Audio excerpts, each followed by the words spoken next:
Nah, selanjutnya kita lihat di sini untuk nilai n ya, 1 2 3 4 dan seterusnya, dimana N1 berarti muncul gelap 1 atau orde pertama, N2 berarti gelap kedua atau orde kedua, N3 berarti gelap ketiga atau orde ketiga, dan N4 gelap keempat atau orde keempat, dan seterusnya ya.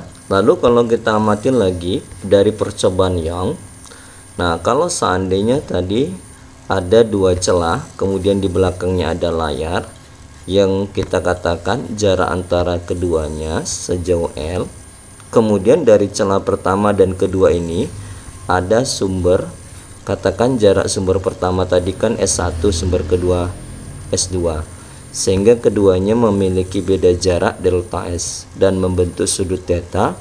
Ini jarak antara dua celah D. Lalu kalau kita ambil garis tengah dari sini kemari, ini kita buatkan, ternyata terbentuklah sudut antara garis tengah ini dengan jarak dari celah ke layar, yaitu sudutnya ternyata sama besarnya dengan sudut yang terbentuk di sini. Oke, kalau seandainya ini kita abaikan, nah ternyata kan yang tinggal ini.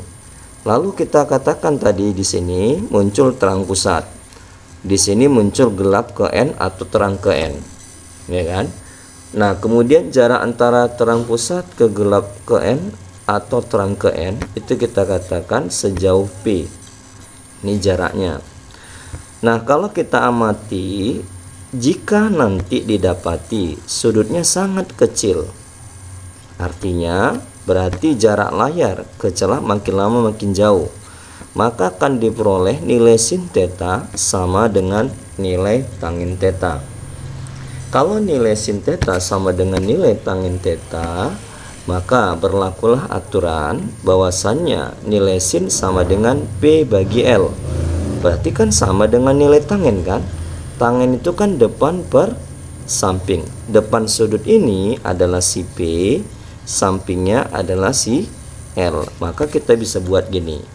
Sehingga dari persamaan yang kita peroleh tadi, diperolehlah kalau kondisinya interferensi maksimum, maka D kali sin tetanya, sin theta bisa kita ganti menjadi P per L, sehingga bentuknya bisa kita dapatkan nanti dari sini D-nya ya, kita ganti sinnya ya, kita ganti dengan P per L.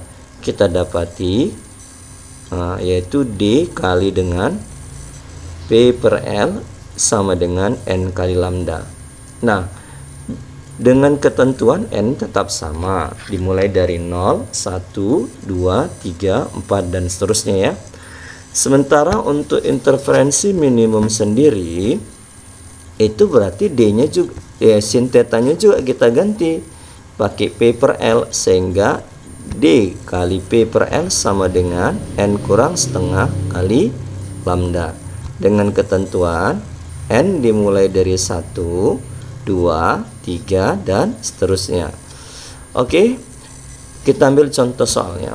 Di mana contoh soalnya disebutkan di sini, pada percobaan interferensi celah ganda, jarak antara dua celah 0,05 cm, ini dia, dan jarak layarnya ke celah itu terletak pada jarak 1 meter dari celah.